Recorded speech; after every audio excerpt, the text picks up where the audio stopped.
right, welcome back and thank you so much for joining us here on Morning Live as we're having breakfast with Mark Heywood, as someone who continued to play a pivotal role in South African movement for social justice. He has spearheaded momentous victories for poor people in South Africa, establishing the right to antiretroviral treatment and to textbooks in schools, among others. There's so much to tell about him. But in his recent published book, Get Up, Stand Up, Personal Journeys Towards Social Justice, he takes us on his journey from being born in Nigeria, taking part in the Anti-Apartheid Movements, joining the South African struggle to being one of the South Africa's key figure in the country's political environment.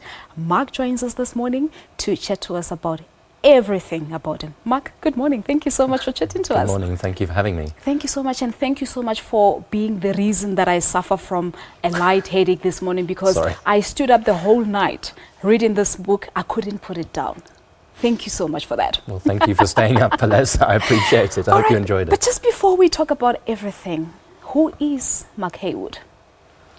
That's a good question. I think Mark Heywood is somebody who loves life, but doesn't just love life for himself, but wants to see everybody have an opportunity to enjoy life, wants everybody to have an opportunity to have dignity, and somebody who feels very strongly about justice and equality and social justice. And that's been me from a very early age. And I think it's that, it's that love of life combined with the belief in equality and justice that has conditioned my actions for many years. I wanted to say so that it's something, according to the book, of course, it's something that you fell in love with from a very early age when you first visited South Africa, and then you got to see and experience the state that South Africans were living in back in the years.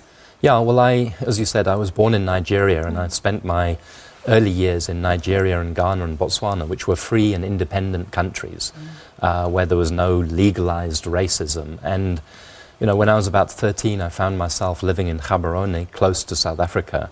And suddenly there was this ogre just across the border where people were in prison, where there was legalized, institutionalized racism, where you weren't allowed to marry across the color line. And, I read a book about Steve Biko, and I think it was my experience combined with my proximity, combined with seeing South Africa's, my first introduction to some of South Africa's heroes, that made me think, okay, I have to get myself into that land and join that struggle.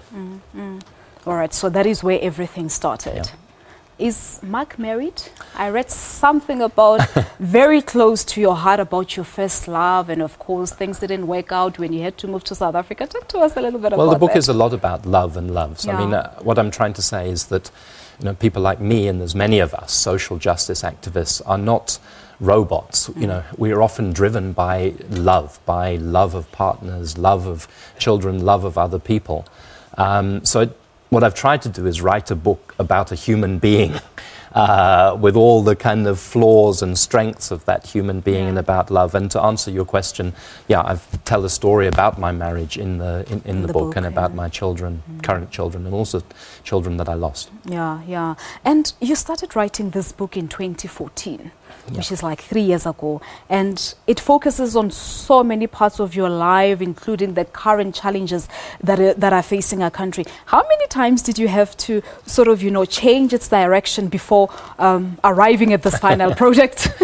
Well, when I started the book, I had a month off. I was given a fellowship. I went away and started to write it, and I wrote something, and then I gave it to the publisher, and the publisher said, "This is very boring. This is very dry. It's no good."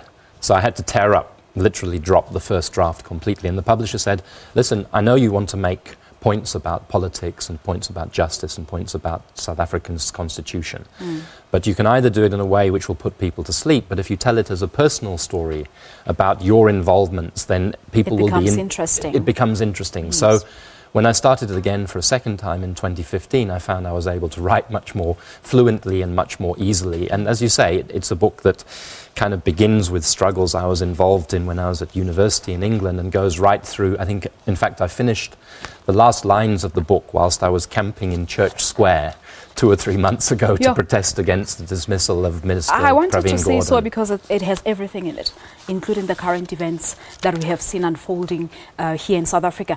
But then your early struggle CV includes being arrested in England for the first time during a demonstration, of course, attempting it was a demonstration taking place there.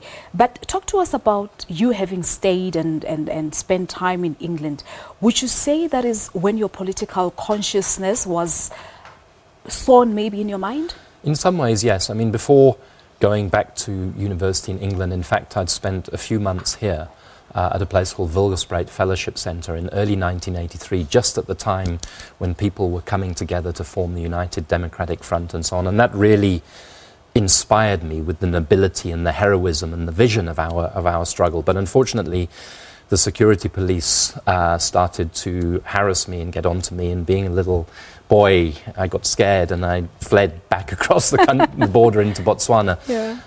And then I went back to England to study, and England was in a period of ferment. You know, it was the time of Margaret Thatcher. She was battling to break the British trade union movement. There was a year-long strike of mine workers in Britain and then of print workers.